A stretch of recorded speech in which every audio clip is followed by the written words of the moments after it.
Commando অভিযানে বিমান ছিনতাই চেষ্টাকারী যুবক পলাশের মরদেহ নিতে চান না তার বাবা পিয়ার জাহান সর্দার। নারায়ণগঞ্জের সোনারগাঁওয়ের দুধঘাটা গ্রামের বাড়িতে সাংবাদিকদের তিনি বলেন, তার ছেলে উঠতি বয়স থেকেই অবাধ্য, জেলও খেটেছে, দুবাই যাওয়ার কথা বলে টাকা নিয়েছে বলেও জানান তিনি। এদিকে পুলিশ বলছে এলাকায় প্রতারক হিসেবে পরিচিত পলাশ।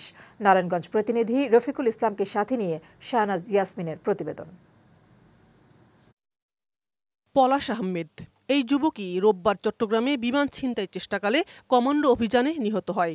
আঙুলের ছাপ পরীক্ষা করে তার পরিচয় নিশ্চিত হয় র্যাব। তার বাড়ি নারায়ণগঞ্জের সোনারগাঁওয়ের পিরোজপুর ইউনিয়নের দুধঘাটা গ্রামে। পলাশের বাবা পিয়ার জাহান সর্দার স্থানীয় মুদি দোকানি। সোমবার তার বাড়িতে গিয়ে দেখা যায় পরিবারে বিষাদের ছায়া। পিয়ার জাহান জানান, 4 ভাই বোনের মধ্যে সবার ছোট পলাশ। বেশ কিছুদিন ধরে পলাশের আচরণ ছিল অস্বাভাবিক।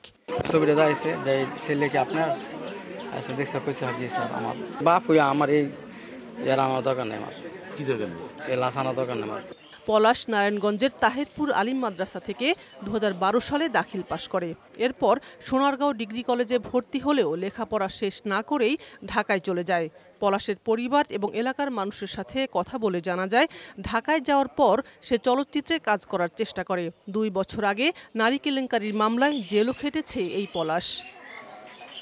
দুবাই যাওয়ার কথা বলে বাবার কাছ থেকে টাকা নিয়েছে। আগেও কয়েকবার বিদেশ যাওয়ার কথা বলে টাকা নেয় বলে জানান তার বাবা। সিনেমার এক নায়িকাকে নিয়ে বাড়িতে যাওয়ার কথাও জানান তিনি। খালি নেশা ছিল যে আপনার নাটক 10 মাস আগে ছিল সিমরা এখানে। এদিকে নারায়ণগঞ্জ জেলা পুলিশ সুপার সংবাদ সম্মেলনে জানান, বিদেশ পাঠানোর নামে এলাকার মানুষের কাছ থেকে টাকা পয়সা নেওয়ার অভিযোগ আছে পলাশের বিরুদ্ধে। বিদেশে নেওয়ার কথা বলে কিছু লোক কাছে টাকা পয়সা নিয়ে যেত অভিযোগ ছিল। শাহনাজ ইয়াসমিন, বৈশাখী সংবাদ, ঢাকা।